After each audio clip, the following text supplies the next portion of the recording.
Tinapay mula sa langit. A daily morning devotion with CRC family.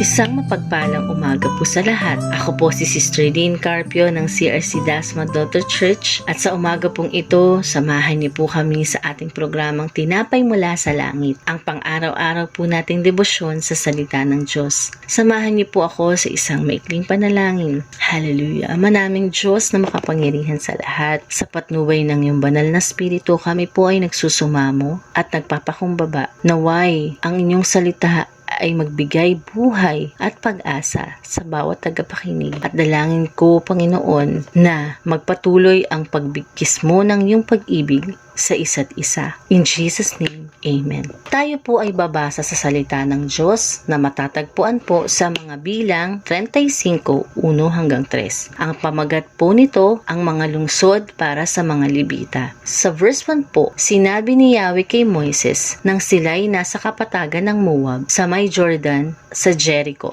Sabihin mo sa mga Israelita na bigyan nila ng sariling mga lungsod ang mga pastulan, ang mga Libita. Ang mga lungsod na iyon ay mapag-aari ng mga Libita at doon sila maninirahan. Ang mga pastulang iyon ay para sa kanilang mga bakahan at kawan. Narito po ang paliwanag sa mga talatang nabasa. Nakasaad sa talatang ito na ang utos ng Diyos kay Moises habang nasa kapatagan ng Moab ang mga Israelita na malapit sa Jordan at Jericho. Inutusan ng Diyos ang ibang tribo na magbigay ng mga lungsod kung saan maaaring manirahan ng mga Libita. Ang mga Libita ay isang tribo kung saan tinatalaga para sa mga gawain sa templo at pagsamba. Nag-utos ang Diyos upang maglaan sila ng mga lungsod at mga pastulan para sa mga Libita na magagamit para sa kanilang mga hayop. At ang mga Libita na hindi nagtatrabaho sa mga bukirin ay mabubuhay mula sa kanilang mga alagang hayop at sa mga ibinibigay ng ibang tribo.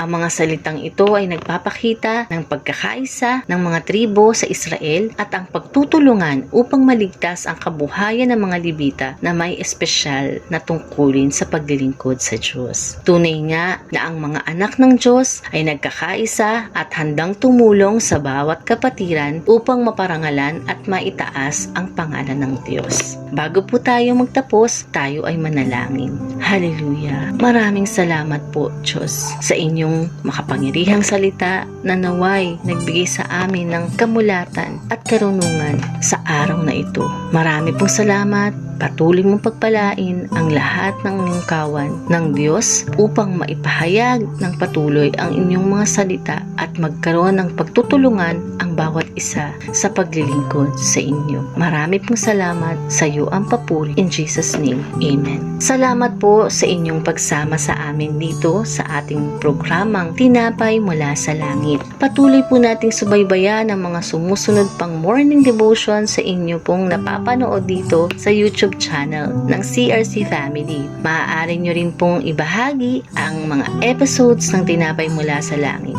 Pagpalain po ang lahat at muli magandang umaga po. Sa Diyos ang papuri.